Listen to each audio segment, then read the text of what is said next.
आप देख रहे हैं इंडिया न्यूज। सबसे पहले देश आपके साथ मैं रचना बंसल। इजरायल और हमास के बीच में पिछले 15 दिन से खूनी खेल चल रहा है और इसको लेकर हम बात करेंगे कि कैसे अब समीकरण बदल गए और फिलहाल सीज फायर के तौर पर यह बंद हो गया है। आंकड़े हम आपके सामने रखेंगे, फैसला आप कीजिएगा, क्योंकि अमेरिका में 47वें राष्ट्रपति के तौर पर डोनाल्ड ट्रंप ने शपथ ले ली है। इजरायल और हमास के बीच में पिछले 15 दिन से चल रहा खूनी खेल फिलहाल सीज फायर के तौर पर बंद है। दोनों देशों में बंधकों की रिहाई पर सहमति बनी और वो रिहाई शुरू भी हो गई। पहले दिन इजरायल की 3 महिला बंधकों को हमास ने रिहा कर दिया। इसके बदले में इजरायल ने भी 90 कैदियों को रिहा किया। गाजा में शांति का समझौता दोनों देशों के बीच में हुआ है। ट्रंप की शपथ से कुछ घंटे पहले ही ये हुआ। इसमें ताज्जुब मत मानिएगा, ये भी स्ट्रेटेजी का पार्ट है। तो इसमें क्या ये अज्यूम किया जाए, ये मान लिया जाए कि ट्रंप फैक्टर का असर है या फिर कतर और मिस्र की मेहनत का असर है, क्योंकि मध्यस्थता इन्हीं के जरिए हुई थी। क्या ट्रंप के आने से दुनिया भर में युद्ध बंद हो जाएंगे, क्योंकि इसके इंडिकेशंस तो मिलने शुरू हो गए हैं। क्या ट्रंप ने गाजा को फिर से अपने पैरों पर खड़ा करने का प्लान बना लिया है? सवाल ये भी कि गाजा को कैसे फिर से बसाया जाएगा, किसकी देखरेख में ये सब कुछ होगा। ये सब कुछ कयास लग ही रहे थे। देखिए, इजरायल और गाजा के बीच में युद्ध विराम पर सहमति बनी और ये जो खूनी संघर्ष था वो पिछले 15 दिन में शांत होता हुआ दिखा भी है। बंधकों की रिहाई भी हुई। इसी खबर को लेकर हम लोगों के बीच में गए कि क्या इसे सीधे तौर पर डोनाल्ड ट्रंप का असर समझा जाए या फिर जो मध्यस्थता करने वाले अलग अलग देश हैं, क्या उनकी मध्यस्थता इसके पीछे वजह हो सकती है। हमने लोगों के बीच में जाकर सवाल पूछा। हमने पहला सवाल पूछा, गाजा में युद्ध विराम किसकी वजह से हुआ। इसमें हमने कुछ ऑप्शंस भी रखे। इसमें 12% लोगों ने कहा डोनाल्ड ट्रंप एक बड़ी इसमें वजह हमें समझ में आते हैं। 29% लोगों ने यह भी कहा कि जो बाइडेन इसके पीछे हो सकते हैं। हालांकि जो बाइडेन ने राष्ट्रपति रहते हुए ही कुछ इंडिकेशंस दे दिए थे युद्ध विराम को लेकर। इसमें 47% लोग कह रहे हैं कि कतर के पीएम इसके पीछे हमें बड़ी वजह लगते हैं, क्योंकि मध्यस्थता तो कतर की वजह से ही हुई है। 12% ऐसे भी लोग रहे जिन्होंने कहा कि हम इस बारे में कुछ कह नहीं सकते, यानी कि जो ज्यादातर परसेंटेज है वो कतर को लेकर है, क्योंकि कतर ने ही मध्यस्थता का काम किया। हालांकि मध्यस्थता करने वाले जो देश थे उनमें भारत भी था, लेकिन अब जाकर ये संघर्ष विराम हुआ है। साथ ही साथ दूसरा सवाल जो हमने लोगों में जाकर पूछा, हमारे सर्वे का दूसरा सवाल था, गाजा में युद्ध विराम के बाद क्या वहां के लोगों को उनकी जमीन मिल जाएगी। यहाँ 64% लोग मान रहे हैं कि हाँ, हमें ऐसा लगता है उनकी जमीन वापस मिलेगी। 33% कह रहे हैं कि नहीं, इसके चांसेस कम लगते हैं। 3% लोग ऐसे भी हैं जो ये कहते हुए दिखे कि इस बारे में हम कुछ कह नहीं सकते, यानी 64%। एक बड़ी तादाद है जो लोग कह रहे हैं कि हाँ, युद्ध विराम के बाद वहां के लोगों को उनकी जमीन मिल जाएगी। गाजा में जो लोग छोड़कर चले गए थे उन्हें फिर से यहाँ बसाया जाएगा। लेकिन बसाने का वो पूरा प्लान क्या होगा, वो पूरा ब्लूप्रिंट क्या होगा, क्या इसको लेकर डोनाल्ड ट्रंप ने पहले से प्लानिंग कर ली है? क्योंकि यहाँ शपथ ली, कुछ घंटों बाद ही फैसलों को इंप्लीमेंट करना शुरू कर दिया और अलग अलग तरीके से खबरें निकलकर सामने आती रहीं। शपथ लेने के बाद से ही और शपथ लेने के दौरान की भी तस्वीरें दुनिया भर में चर्चा का विषय बनी रही। और साथ ही साथ जिस तरीके से टैरिफ को लेकर कहा जा रहा था, टैरिफ लगा देना या फिर युद्ध विराम के संकेत अलग अलग देशों को लेकर, जिसमें रूस यूक्रेन भी हैं, इनका सामने आना, ये अलग अलग तरीके से सामने आया है। इसको लेकर हम बात करेंगे। मेरे साथ में अलग अलग मेहमान जुड़ गए हैं। निपुण आलम बयान जी, सबसे पहले मैं आपका स्वागत करना चाहूंगी। विदेश मामलों के जानकार भी हैं आप और इस पूरी खबर पर आप बताएंगे। साथ ही साथ मेजर रिटायर्ड ध्रुव कटोच जी भी हमारे साथ में जुड़े हुए हैं, क्योंकि डिफेंस एक्सपर्ट के तौर पर भी इस पूरी खबर को और घटना को देखना चाहिए, तो उनसे भी हम बात करेंगे। इसके अलावा कुछ और मेहमान मेरे साथ में जुड़े हैं, उन्हें भी मैं डिबेट में लाना चाहूंगी और उनसे भी ये समझना चाहूंगी कि आखिर डोनाल्ड ट्रंप का शपथ लेना क्या असर डाल रहा है। मेरे साथ में और पीयूष पंत जी भी हैं जो कि सीनियर जर्नलिस्ट हैं, उनसे भी हम बात करेंगे। सबसे पहले आप सभी का स्वागत मैं करूंगी। निपुण जी, मुझे ये जरूर बताइएगा, डोनाल्ड ट्रंप का जीतने के बाद से ही असर दुनिया के अलग अलग देशों में दिख रहा था, लेकिन वो असर ज्यादा दिखने लगा है अब शपथ ग्रहण के बाद से। जी बिल्कुल। देखिए, जो डोनाल्ड ट्रंप का देखेंगे, हम पहले से मान रहे थे कि काफी ज्यादा जो वो पावर अपने चुनाव रैलियों में कह रहे थे, या उसके अलावा हम देखें चुनाव जीतने के बाद वो कह रहे थे, तो हमें बहुत सारे इम्पैक्ट है मिडिल ईस्ट में आपको देखने को मिला। उनकी धमकी का कितना असर हुआ कि भाई मैं अगर हमस ने बंदियों को नहीं छोड़ा, तो उसके बाद हम देखते हैं कि ये डील हमारे सामने आती है, जिस डील को हम देखते हैं कि रिहाई होगी तो 3 चरणों में पूरी होगी, कंप्लीट होगी। हालांकि अभी इस पूरी डील के ऊपर बहुत सारे क्वेश्चंस भी हो रहे हैं कि बेंजामिन नेतन्याहू के अगेंस्ट इसराइल के अंदर प्रोटेस्ट हो रहे हैं, उस प्रोटेस्ट में हम देखें तो वित्त मंत्री, रक्षा मंत्री जो हैं इज़राइल के, वो खुद बेंजामिन नेतन्याहू के अगेंस्ट खड़े हो रहे हैं। लेकिन शुरुआत है, देखते हैं क्या होता है, क्या नहीं होता है, क्योंकि 3 चरणों में है, एक लंबा टाइम इसके लिए होगा, देखा जाएगा। फिर हम देखते हैं कनाडा के अंदर भी आप देखें जिस प्रकार से परिवर्तन आया, वो आप देख सकते हैं रशिया यूक्रेन को लेकर। आप देखते हैं कि पुतिन साहब ने जैसे ही डोनाल्ड ट्रंप शपथ लेते हैं, ओथ लेते हैं, तो पुतिन साहब का ट्वीट आता है, कहते हैं कि हाँ, अब हम जो है यूक्रेन में जो वॉर है, जो रशिया यूक्रेन वॉर का, उसकी स्थायी शांति की ओर हम लोग बढ़ेंगे। तो मैं देख रहा हूँ कि ग्लोबली काफी सारे चेंजेस, हालांकि ये है कि धमकियां भी इसमें देखने को मिलती है, चाहे वो पनामा को लेकर हो, ब्रिक्स को लेकर हो, वो भी हमको देखने को मिल जाएगी। और मैं देख रहा हूँ कि करीब आप सोचिए 100 से ज्यादा एग्जीक्यूटिव ऑर्डर वो एक साथ क्या करते हैं, पास करते हैं, हाँ। जिसमें हम इंटरनल भी देखते हैं, एक्सटर्नल भी देखते हैं। बहुत सारी चीजें थी जो वाकई में पूरी दुनिया को प्रभावित करेंगी, चाहे इनलीगल माइग्रेशन का इश्यू हो, पेरिस एग्रीमेंट, पेरिस ट्रीटी की हम बात करें, अपने यहाँ पर खुद जो बिजली या जो भी आपका एनर्जी के लिए जितने उनके रिसोर्सेज हैं उनको दोबारा से यूज करने की हम बात करें, WHO से अपने आपको बाहर करने की बात करें, तो ऐसे बहुत सारे चेंजेस कई हैं जो ऐसी ऐतिहासिक ग्लोबल। बातें हैं जिनका जिक्र हो रहा था और अब उन्हें फैसले के तौर पर सामने लाया भी जा रहा है। और ये जो भावुक कर देने वाली तस्वीरें हैं जिसमें 471 दिन बाद बंधुकों को रिहा किया गया, वो अपने घर लौटे, गले मिले, और ये पूरी दुनिया ने इन तस्वीरों को देखा है।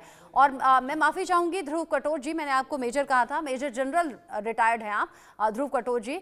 जिस तरीके से डोनाल्ड ट्रंप अब राष्ट्रपति पद की शपथ ले चुके हैं और जो अलग अलग देशों के बीच में युद्ध की स्थिति अभी दिख रही है, जो तनाव दिख रहा है, क्या आप ये समझें कि एक एक करके वो तनाव दूर होने वाला है, जिसकी शुरुआत शपथ से कुछ घंटे पहले हो गई थी, वो इजरायल और गाजा में युद्ध विराम के तौर पर थी, और उधर पुतिन भी कह रहे हैं कि हम संघर्ष विराम पर बात कर सकते हैं, रूस यूक्रेन का युद्ध भी रुकेगा क्या? धन्यवाद रचना जी।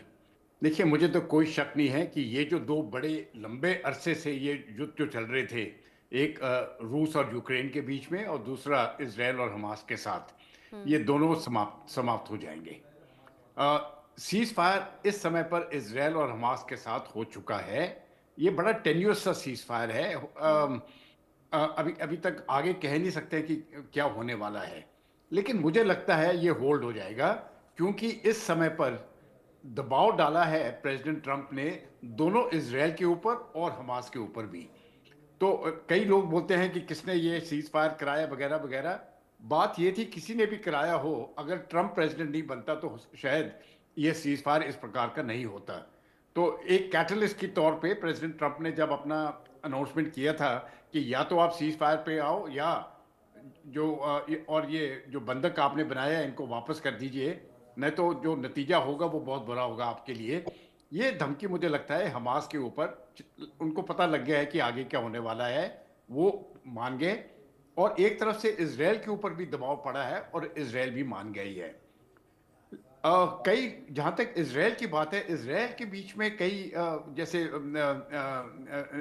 पिछले स्पीकर ने बताया, उनके रक्षा मंत्री ने भी स्टेटमेंट दिया है, लेकिन मुझे लगता है कि ये सब लाइन पे आ जाएंगे। दबाव इतना पड़ेगा सभी के ऊपर अमेरिका की तरफ से, वो लाइन पे आ जाएंगे। और अगले 6 हफ्ते तक ये जो फर्स्ट फेज है प्रिजनर रिलीज की, मुझे लगता है ये पूरा हो जाएगा।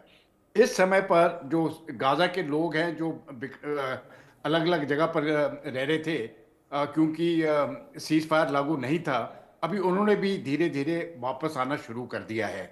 मुझे लगता है उनके अंदर भी कुछ उम्मीद है कि अभी ये सीज फायर जो है ये होल्ड होगा। लेकिन ज्यादा जरूरी बात है हमास के साथ किस प्रकार से डील किया जाए, क्योंकि हमास को ये किसी भी हालत पे उनको उठना नहीं देना चाहिए।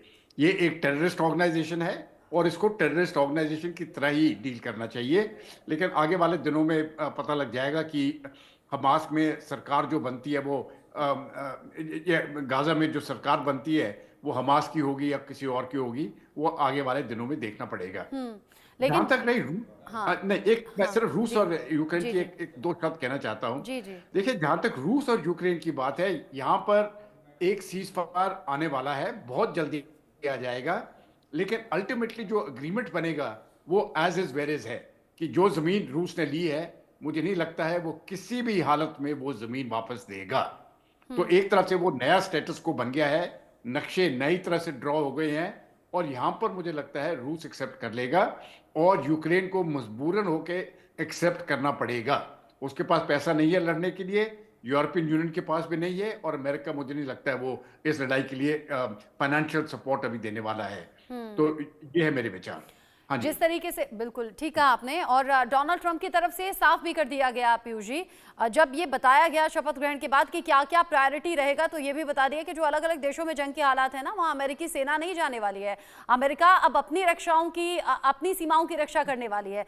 अब रूस यूक्रेन, जिसमें यूक्रेन का एक बड़ा सपोर्टर अमेरिका भी रहा और ये युद्ध अब तक खिंचा हुआ चला आया, क्या ये समझें कि इसराइल और गाजा के बाद में अब रूस यूक्रेन में भी युद्ध रुकने वाला है? और फिर उसके बाद मेरा अगला सवाल ये होगा, गाजा में जो तबाही हुई वो किसी से छिपी नहीं, यूक्रेन में जो तबाही हुई वो किसी से छिपी नहीं, दोबारा बस पाएंगे? और अगर हाँ तो कैसे?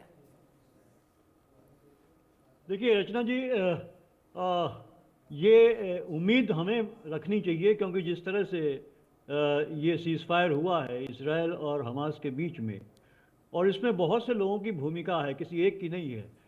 ट्रंप की धमकियां हो सकता है आखिरी एक उसमें काम किया हो उसने, लेकिन इसके पहले ही जो है बाइडन ने भी काम शुरू कर दिया था। और वहाँ दूसरा, क्योंकि देखिए न तो इसराइल मानने को तैयार था, तो हमास तो मानने को तैयार था। ये सारे जो है कि जो है एक दक्षिण पंथ, जो आप देखिए पूरा जो जिस तरह से हम देख रहे हैं विश्व में है, और चरमवादी हैं ये सारे लोग, और ये अपने अपने जिद के तहत चलते हैं और अपना विस्तारवादी होता है। एक देखिए जो राष्ट्रवाद की बात ये लोग करते हैं, उसमें एक विस्तारवाद एक बहुत अहम तत्व होता है, जिसके तहत जो है दूसरे देशों की ज़मीनों को पे कब्जा करना ये होता है। और यही इसराइल ने किया फिलिस्तीन लोगों की ज़मीन पे को कब्जा करने के लिए, और इसी तरह से जो है रूस ने किया जो है यूक्रेन की ज़मीन को पे कब्जा करने के लिए। तो ये सारा वहाँ से पैदा हुआ है।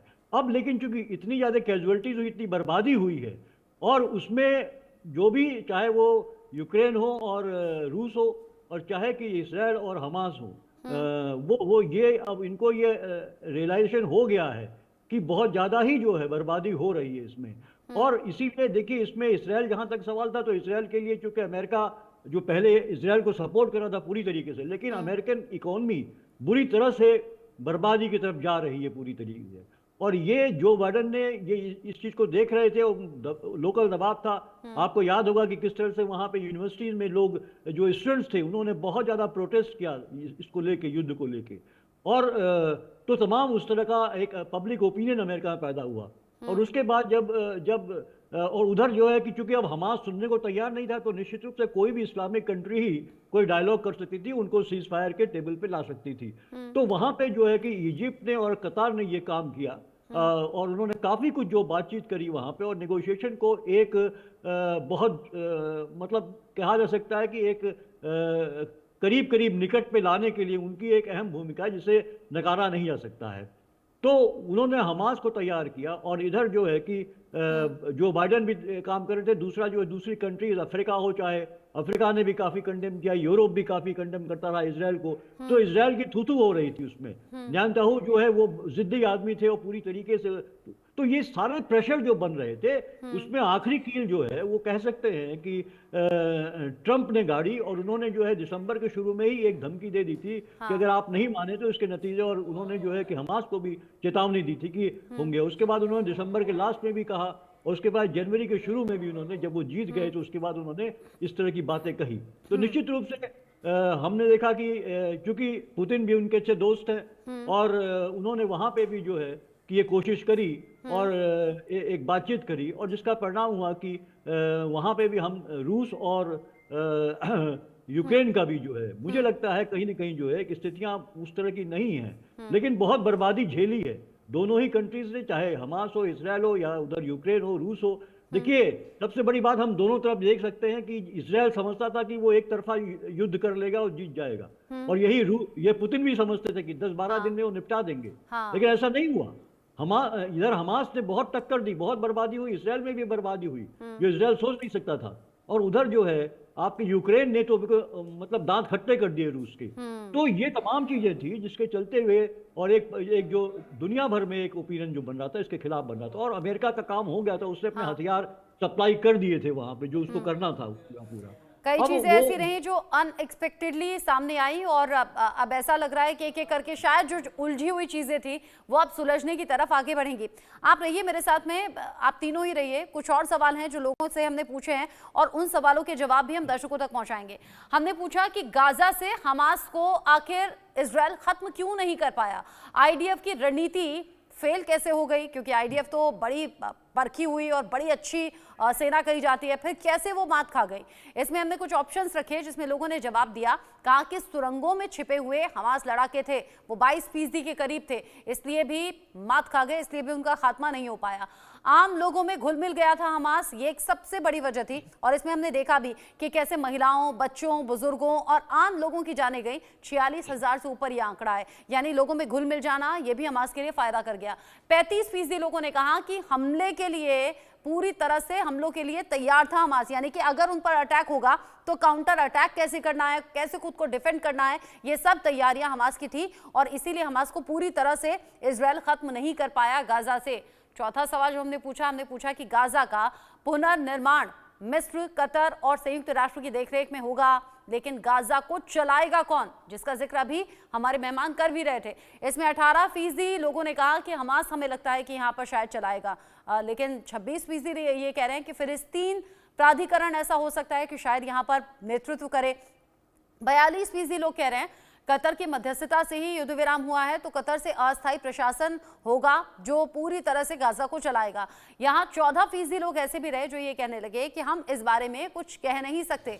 जो आंकड़े अभी निकलकर सामने आ रहे हैं, दो बड़ी बातें, हमास का खात्मा क्यों नहीं हो पाया और गाजा अब किस तरीके से पुनर्निर्माण यहाँ पर होगा और गाजा चलाएगा कौन, यानी कि नेतृत्व कौन करेगा, किसके हाथों में होगी ये बागडोर। मेजर जनरल कटोच कुछ बता पाएंगे गाजा में आखिर आगे होगा क्या, कैसे बसावट होगी, कैसे देखरेख होगी और किसके हाथों में ये बागडोर होगी? अच्छा, सबसे पहले मैं ये कहना चाहता हूं कि इजराइल पूरी तौर से हमास को क्यों नहीं खत्म कर सकी। ये सुरंगों वगैरह की बात नहीं है, ये बात आइडियोलॉजी की है। हाँ। और किसी भी आइडियोलॉजी को आप लो, वो हथियारों से खत्म नहीं होती है। एक आइडियोलॉजी को खत्म करने के लिए एक ऑल्टरनेट आइडियोलॉजी चाहिए और ये आइडियोलॉजी खत्म नहीं हुई है। बेशक 40,000 लोग उन्होंने मार दिए हैं, लेकिन हमास अभी तक वो तो अभी तक जीवित है और हमास को वो खत्म नहीं कर सकेंगे, ये बात बिल्कुल साफ है, बेशक कितनी भी ताकत लगा दें। लेकिन दूसरी बात अभी आती है, ये हमास ने जो काम किया था 7 अक्टूबर को, जहां पर 1200 लोग, इनोसेंट लोग उन्होंने मार दिए, मैं समझता हूं इस प्रकार की हरकत कोई भी माफ नहीं कर सकता है किसी भी हालत में। और अगर इसका पैरेलल ड्रॉ करें पॉपुलेशन के रेशो के हिसाब से, अब ये सोचो, अगर भारत के विरुद्ध कोई इस प्रकार की कार्रवाई करता है और भारत का पॉपुलेशन जो है वो इजराइल से 140 गुना है, तो फर्ज करो हमारे 1000 को 140 से मल्टीप्लाई करो, 1200 लोग को 140 से मल्टीप्लाई करो, तो 1.5 या 2 लाख लोग अगर भारतीय सिविलियंस इस प्रकार से मार दिए जाते तो भारत क्या करता, ये सवाल है। अगर आपने सही रेशो लेना है तो मुझे लगता है इजराइल को कोई और तरीका नहीं था, उन्होंने हमास के पीछे जाना ही था और वो सही तरीके से उनके पीछे गए। और हमास ने क्या किया, वो अपने सिविलियंस आगे रखते थे, पीछे उनसे छुपते थे, इसलिए मुझे लगता है सिविलियंस की ज़्यादा कैजुअल्टी हुई है। लेकिन हमास ने भी बहुत चोट खाई है और उसको ऊपर उठना बहुत मुश्किल है। अभी इस समय पर 2 ही ऑप्शंस हैं आगे वाले रास्तों के लिए। एक, या तो फिर हमास हमास फिर से उठ कर आ जाएगी और वही शासन चलाएगी, या गाजा के लोगों को अभी सोचना पड़ेगा, क्या आपको इसी प्रकार की शासन चाहिए जैसे हमास ने चलाई थी, या एक दूसरी शासन जो पैलेस्टीन के लोग खुद एक तरीके से अपने लोगों को चुन के आगे बढ़ेंगे। ये उनके ऊपर चॉइस है। अभी कहना क्या होने वाला है ये बहुत मुश्किल है, लेकिन इसके अलावा को थर्ड पार्टी बाहर से मुझे नहीं लगता आने वाली है। ये इंटरनल मामला है जो गाजा के बीच में इनको डिसाइड करना पड़ेगा आगे क्या करना है। रचना जी, जिस तरीके से अभी तक की पूरे सिनेरियो को हम ध्यान में रखे हैं, इधर डोनाल्ड ट्रंप का शपथ लेना, फिर अलग अलग रिएक्शन सामने आना, निपुर जी ये तो बिल्कुल ठीक बात है कि हमास एक विचारधारा है जिसे खत्म नहीं किया जा सकता और इसीलिए ये संघर्ष इतना लंबा चला और शायद इस बात को बेंजामिन नेतन्याहू भी समझ गए युद्ध विराम पर इसीलिए राजी हुए, या इसके पीछे डोनाल्ड ट्रंप एक रीजन है? देखिए, अभी जैसे मेरे पूर्ववर्ती बोल रहे थे, बिल्कुल सही बात वो बोल रहे थे, लेकिन देखिए 2-3 बातें हैं। इज आइडियोलॉजिकल वॉरफेयर, इसमें कोई दो राय नहीं है। हम जैसे अलकायदा की बात करें, तालिबान की बात करें, तमाम तरह की जिस प्रकार की वॉर रही, हुआ ये कि इस तरह के संगठनों ने नाम चेंज किया। जैसे अलकायदा से IS निकला। अबू बकर बगदादी जो था वो अलकायदा का इराक के अंदर चीफ था, उसने बाद में आपका IS बनाया। हमस की बात है कि हमस को काफी ज्यादा नुकसान हुआ है, और हमस का जो वॉर टैक्टिक थी उसको हम लोग बोलते हैं गुरिल्ला वॉरफेयर की तरह, और वो ह्यूमन शील्ड को लेकर चला। ये वही टैक्टिक थी जो लिट्टे अपनाते थे श्रीलंका के अंदर, यानी कि ह्यूमन शील्ड्स को आगे करना है, उसके बीच में आपको छिप जाना है। जैसे भारत में आप नक्सलिज्म को देखेंगे, उनका भी वॉरफेयर का यही तरीका था कि इतने मिलजुल कर रहते थे कि आप उसको आइडेंटिफाई नहीं कर सकते कि कौन नक्सली है और कौन आम पब्लिक है। यही बात आपका गाजा के अंदर चलाई गई। लेकिन हमस को अब दोबारा से अपने आपको एस्टेब्लिश करने में लंबा समय लगेगा, इतना आसान नहीं होगा। और पूरी बात क्या थी कि गाजा के अंदर जो हमस काम कर रहा था उसको एक्सटर्नल सपोर्ट था, चाहे वो ईरान का हो और ईरान के बैक में चीन का हो। ये एक वॉरफेयर एक तो रीजनल पार्टीज का भी था, और साथ में ग्लोबल जो स्टेक होल्डर्स थे उनका भी इसमें क्या था रोल था। और रही बात ये कि आगे फ्यूचर में क्या होने वाला था कि PLO के जो चीफ हैं उनका ये स्टेटमेंट आया वेस्ट बैंक से कि हम इस समझौते से सेटिस्फाइड नहीं, हम खुश नहीं हैं। हम चाहते थे कि कहीं ना कहीं समझौते में हमारी भूमिका होती और हमको गाजा में कहीं ना कहीं एक नंबर दिया जाता या स्थान दिया जाता, ताकि हम अपने आप को वहां पर गाजा के लोगों को अपने से क्या कर लिंक कर सकें। वो बात नहीं हो पाई। और देखिए, बाहर का कोई भी मुल्क आएगा तो उसको एक्सेप्ट करने में किसी भी देश को दिक्कत होगी। ईरान भी नहीं चाहेगा कि कतर आकर या मिस्र आकर, इजिप्ट आकर वो यहाँ पर क्या करे, कंट्रोल करे, यहाँ पर वो अपनी गवर्नमेंट को चलाने का प्रयास करे। गवर्नमेंट यहाँ पर भी जो रहेगी या तो वो हमस की रहेगी या थोड़ा बहुत आपका जो PLO है उसकी वहां पर आपको पॉसिबिलिटीज मिल सकती है, थोड़ा वो समर्थन मिल सकता है। डिपेंड इस बात पर करेगा कि PLO को अंतर्राष्ट्रीय समुदाय कितना समर्थन देता है और वो कितना स्ट्रॉन्ग काम करता है। पीयूष जी, आपका एंड कमेंट। देखिए, निश्चित रूप से क्योंकि गाजा में तो अभी मुझे लगता है कि इतना आसान नहीं है कुछ भी जो है। हमने 3 बार सीज फायर का वायलेशन देखा है, और लेकिन इस बार स्थितियां तो सभी देश परेशान हैं, और तो स्थितियां कुछ बेहतर हो सकती हैं। लेकिन अगर कोई शासन होता है तो वो निश्चित रूप से हमास चाहेगा, क्योंकि हमास, देखिए, हमास को आतंकवादी तो बता दिया गया, लेकिन हमास शुरुआत के दौर में वो एक इलेक्टेड बॉडी थी, मतलब पार्टी थी वो, जो वहाँ की इलेक्टोरल प्रोसेस में हिस्सा लेती थी। बाद में जब इजराइल लगातार उनकी ज़मीन छीनने के लिए कब्जा करने लगा और पूरे पैलेस्टीनियंस को जिस तरह से एक बाड़े में डाल दिया गया, पूरा उनके अधिकार छीन लिए गए, उनका रसद तक भी रोक दी गई तमाम, और वो जश्न मनाते रहे वहाँ पे, तो उनको ये मजबूरी करनी पड़ी और उसको वो रास्ते अपनाने पड़े। हमने देखा अफगानिस्तान में यही हुआ। आज अफगानिस्तान में तो भारत भी जो है वहाँ अफगानिस्तान के साथ डील करने के लिए तैयार हो गया है। अफगानिस्तान में भी वो एक चरमपंथी है, आतंकवादी उनको कहा गया था।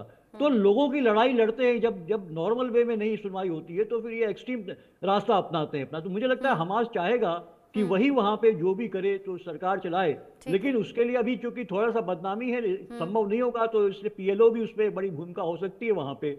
और सब मुझे लगता है इतना कुछ झेलने के बाद अब वो बीच में चूंकि कतार भी है, मध्यस्थता कर रहा है, मिस्र भी कर रहा है, तो कुछ न कुछ सेंसिबल, क्योंकि अब सब लोग देखिए बहुत हमास क्योंकि तो सब लोग समझ चुके हैं कि युद्ध का परिणाम क्या होता है, तबाही बर्बादी होती है, तो सेंसिबल तरीके से ही इसका सॉल्यूशन शायद निकाला जाए भविष्य में भी। अभी जिस तरीके से सीज फायर पर बात बनी है, आप तीनों का शुक्रिया, निपुण आलम बयान जी, पीयूष पंत जी और कटोच सर, आप तीनों का शुक्रिया इस डिस्कशन में साथ में रहने के लिए। इसी के साथ आंकड़े हमारे फैसला आपका में अभी के लिए बस इतना ही, छोटा सा ब्रेक ले रहे हैं।